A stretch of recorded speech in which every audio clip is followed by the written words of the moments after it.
Sup and welcome back. So in a previous live stream, we covered exporting complex animations from Maya to Unreal. And one of those was this guy, our cool looking T-Rex skeleton dude.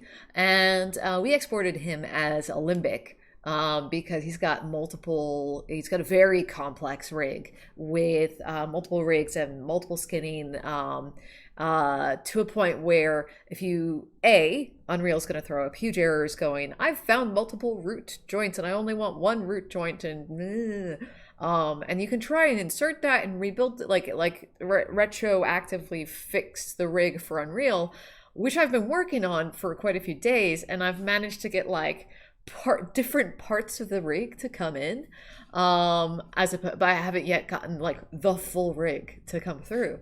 Or you can just export it as Alembic, which is very quick. It's a good pipeline. Maya exports great Alembic. Unreal likes it. Everybody's happy. The only thing when you export Alembic, and what we found during the live stream, is that you end up with a bajillion material IDs, which you have to sort of apply by hand. Just to show you what that looks like. So in here, we've got our dude again, and you'll see we've got like a bajillion material IDs, which I applied by hand, which is just really lame. It takes time. You could be doing other things, like working on your animation or troubleshooting bugs, rather than like dragging materials into material slots. So with your Alembic, there's actually two options, which are I should say actually two trade-offs that you can choose between. You can either bring in your Alembic and have it act as a skeletal mesh. So it's still Alembic, but it's got a skeleton, and you can work with it much the same way you would any other skeletal animated asset in Unreal, but it's going to come with a bajillion material IDs. Fortunately, what we're going to show you today is how to bring that Alembic in with the material IDs already assigned. So you just kind of have to create the material, but it's going to connect itself. So that saves you time, which is good. But the other option you've got is to bring it in as a geometry cache, which gives you the ability to flatten all those material IDs into one channel. So you've only got that one channel to work with, which is also really good for performance. You just don't get a skeleton. It's effectively just a cache asset, which you work with without any skeletal assets. But again, you only have that one material ID, which means it's, the draw calls hitting the GPU are significantly reduced. So pro and con: do you want full access to the skeleton for whatever purposes you might have in your project? Then bring it in as skeletal Alembic. Or do you have performance issues, like you've got hundreds of these guys on screen, or other things with like lots of material instructions? Then use the flattened tracked Geometry Cache option. I'm going to show you both right now. So, okay, going back to the very beginning, we're going to jump back into Maya, and step one is going to be preparing this buddy for export. Now, step one also includes setting up our material ID correctly, and that means setting up a face ID. Unreal is looking for a very specific node in Maya, and it's so if I graph the network for one of these guys, it's not the actual named material. It's actually the shading group. That's what Unreal is looking for. And it's looking for the shading group not assigned to the object within Maya, the object node, but it's looking for the shading group assigned to faces. So we're going to set this up in a very specific way. Simple but specific way. So let's make sure we're looking at our polygons, and I'm going to select all the polygons and right click and hold an empty space, because I just want to have a radial menu and empty space. And I'm going to go to face. So that's going to convert my selection from objects to faces. And I'll drag my selection box again to select all the faces. And if I hit 4 on my keyboard, I go to wireframe mode and I can see that I've got all my faces selected because it's orange. If I deselect it, it goes back to blue. Just selection box around, all my faces are orange. I'm going to right click an empty space, or I can just right click anywhere on the model, but I think I'll right click an empty space just to be safe. Go assign new material, because I want this to affect it globally, not just like one part of the model. You can grab any number of materials you want, it doesn't matter. This is like literally just for the material slot. It doesn't exist for any other purpose. I'm gonna grab use a blend, and I'll name this master T-Rex or material T-Rex, but specifically I want to grab that name, so I'm gonna copy that, and we're gonna right away go into the hypershade. Hypershade, by the way, is up here. It's this like little ball looking guy. Oh, I've got a new feature. I'm going to try it out. Okay, so annotate and draw, interact, and I should be able to go. You can totally see that. So let's make that a better color. Hey, it's up here. Yo, check that out. Boom, boom, boom, boom. Up there on the screen. Cool. All right, so that's there. I've used the new thing. Now let's like totally clear it. Sweet, done. So that's up there, and this opens up the hypershade window, which is what we're looking at here. And to look at the network, so we need to find our shader under Materials tab. So if you're looking at something else, if your tabs look weird up here, you want to be in Materials, which is on the far left. And there's our blend. So I'm just going to right click on my blend material and go Graph Network. And that's going to show me the material node, which is, this is the more familiar material interface, but it's also going to show me the shading group, which connects this material to the polygons. At the moment, it's still called Blend 01. But we copied the name of our material, and right before the SG, I'm going to paste that. So now this becomes MTrex SG, and I'm going to copy that name and immediately go into Unreal, because we're going to create that material right away. So I'm going to create a characters folder.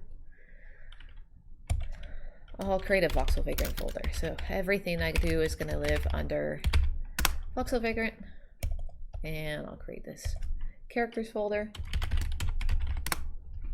And inside there, I'm going to create a materials folder. And inside there, I'm going to create a material. And I'm going to give it exactly the same name that I just copied. Ooh, I missed a little SG. All right, let's just double check, make sure that like it's totally the same. No differences whatsoever. It needs to be exactly the same. All right, that looks good. Yep, cool. That is exactly the same. And we're just going to give that a meaningful color so that we can see that it's been applied. And by the way, let me just, sorry, I'm not saying what I'm doing while I'm doing it. Let me just go back a step. So creating a material in the first place, I right click an empty space here in the content browser and go material. And after that's been created and named, I double click on the material itself, and this brings out my material editor. And I can right click an empty space to create and then type in constant. And what I want is a constant 3 vector. Constant 3 vector is going to give me my block color. And if I double click on that, I can go color wheelie of doom. And let's just do a bright blue, because it will be obvious that I have that the material has come in and connected. So I just left click and drag on this little dongle towards base color, and that connects it into the base color. Cool, save that. And we'll go back into the characters folder, and I'm going to create a new folder called Alembic. And in there, I'm going to right click and go import to, right, we haven't exported yet. Haha, let's go back to Maya. Okay, so back in Maya, we have the, let's select all and go back to object mode and deselect.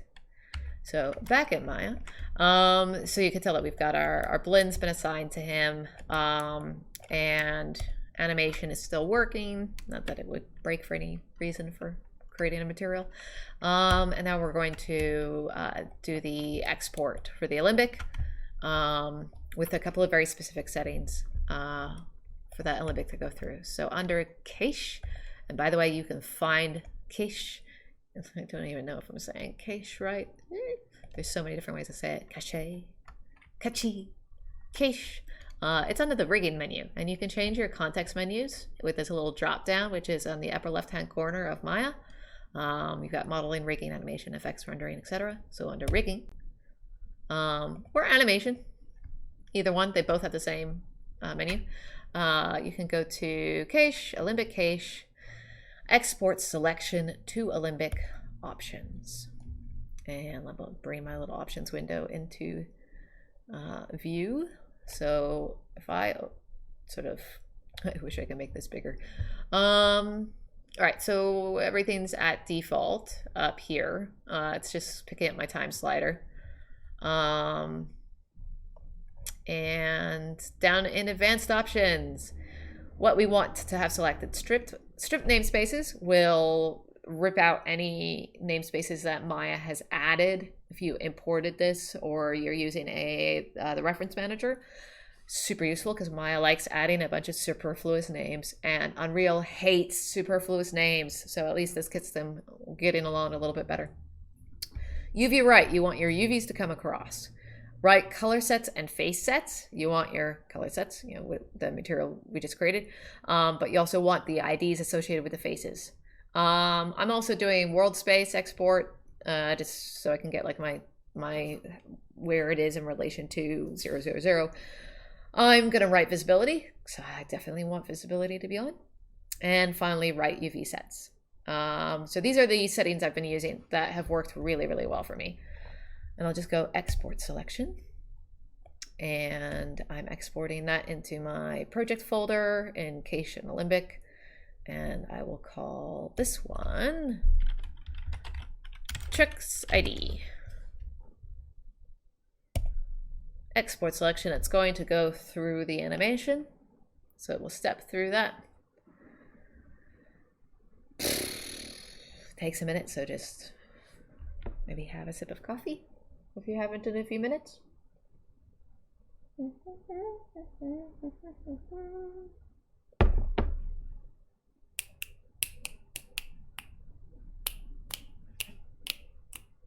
Done. Cool. All right, so let's go back to Unreal.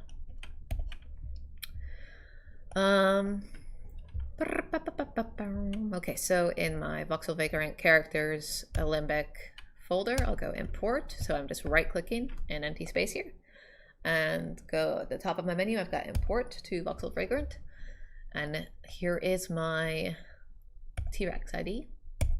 I will open that. All right, more fun options. So the very first one, in the live stream, I showed you skeletal mesh import option. So we'll just do that one again, and then I'm going to do geometry cache. So import type is skeletal, and it's set to merge meshes because I want it I want the one animated skeletal asset. I don't want each individual bone as a separate thing that I have to bring into the scene on its own. That would suck. Leaving pretty much everything at default, except for turning on find materials. I want this import to hunt through my Unreal project and look for a material that has the same name as the shading group that is in Maya, which is why we created the material first. Under conversion, I'm going to change that to Autodesk 3ds Max. That's going to make sure it's up the right way. That was almost a rude gesture. Sorry. And under scale, I'm going to set this to 10 in X, -10 in Y, and 10 in Z, just so it comes in a little bit bigger than microscopic. And I'll go import. And this is going to take a little while, so I'm going to turn on some music.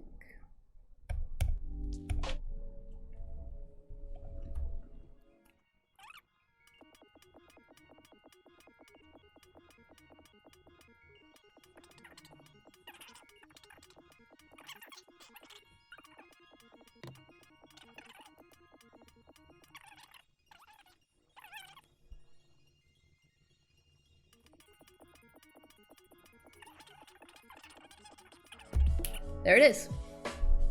It has imported, and check it. It has come in, our beautiful, beautiful blue with all the material IDs assigned to all the bajillion material ID slots. But it does come in as it's got a skeletal mesh.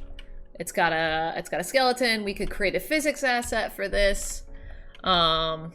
It's got your animation. So for example, what we could do is, it's so tiny. If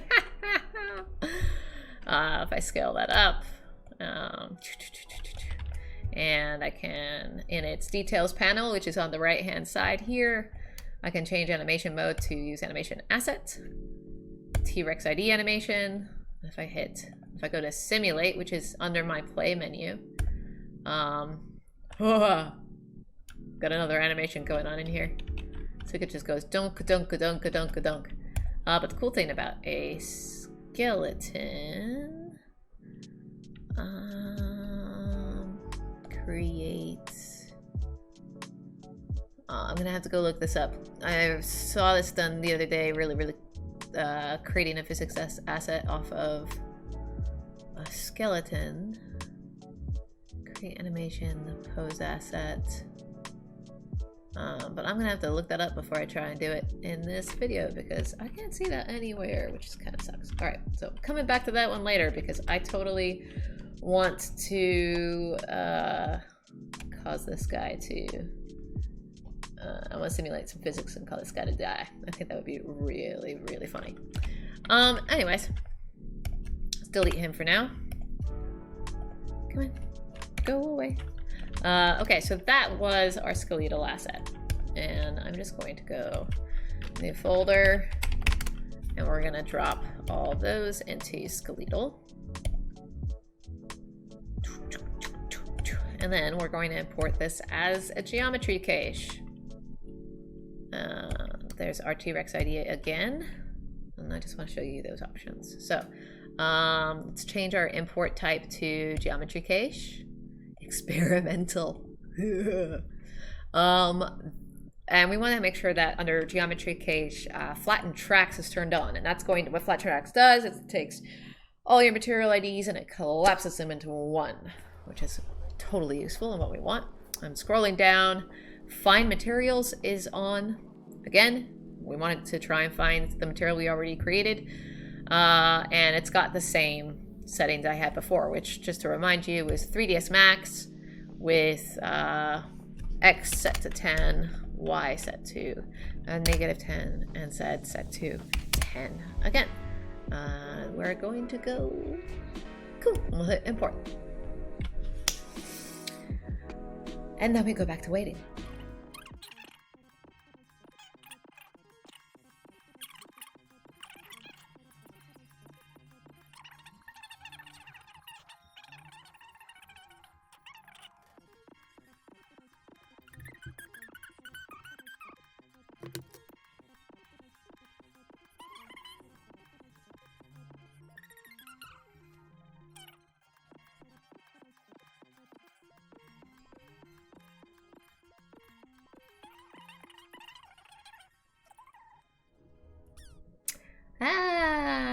It's finally done. And if we bring that into our scene, again, it's so tiny, so small, but we'll embiggen that and hit simulate. There he goes. It's working. We've got a singular material ID, which is super great. It's it's going to be hugely performative in a complex scene. It is a cache, so you don't have any of the, you don't have a physics asset, you don't have a skeleton, you don't have that stuff, but you know, trade-offs, so choose between. And there you go. That is how you bring your Alembic into Unreal with your material IDs already assigned, choosing between either skeletal with skeleton and lots of IDs, or geometry cache, no skeleton, but a single ID. Bye!